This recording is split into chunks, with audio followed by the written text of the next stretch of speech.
lie down tomorrow." For a moment she was lost, listening to the static. "Are you there?" "Yes, Uncle Pedro, hold on." She walked outside into the cold, pacing with the phone to get a clear channel. "You found a hitter. What's his name?" "Alberto Cruz. You don't trust me." Pedro had played ball with her dad in the 50s. He was her godfather. "How can I begin to answer that?" she said. "You know how I look at a ball player." "The intangibles." "I got a list of 15 things we can see with our eyes and another 15 we cannot see with our eyes."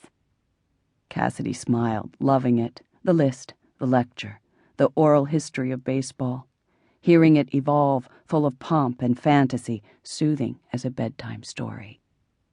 "I'm talking of the heart, the guts, the aptitude," Pedro was going on, "and this kid's got it all. Exceptional talent, a center fielder with a fast bat, really drives the ball, soft hands, good glove." "The good face?" "The good face," he echoed solemnly. "It's the dead season, the mills are closed, but they play in the sugar leagues maybe one time a week. Get here tomorrow and you can see Alberto Cruz in a game on Friday.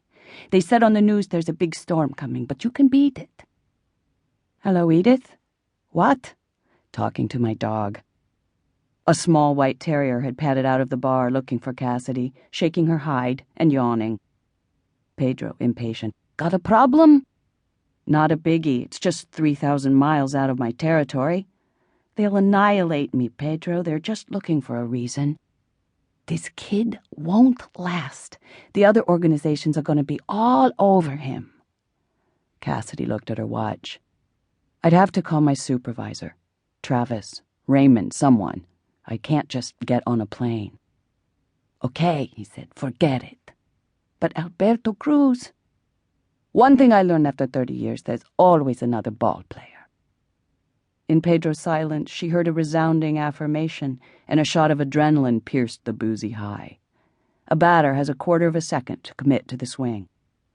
"I'll be there." Pedro's wife, Rhonda, came back into the room of their apartment in the Gascua district of Santo Domingo. He'd finished talking on the telephone and was seated on the edge of the bed smoking a cigarette, staring into nowhere with that heavy-lidded look. She knew it was not the time to be too strong, so she sat beside him and stroked his white hair. They had 3 sons living in the United States. When she thought of her new grandchildren, her heart would break. "Pedro," she said softly, "when are we going back to Miami? We can do it now. We can move." He didn't answer. "When are you going to give up this dream?" "I just gave it up," he told her. "I just gave it away." When Cassidy finally passed through customs in Las Americas International Airport, Pedro was not there to meet her, nor was he at the baggage claim. She took off a black silk Planet Hollywood jacket and tied it around her waist.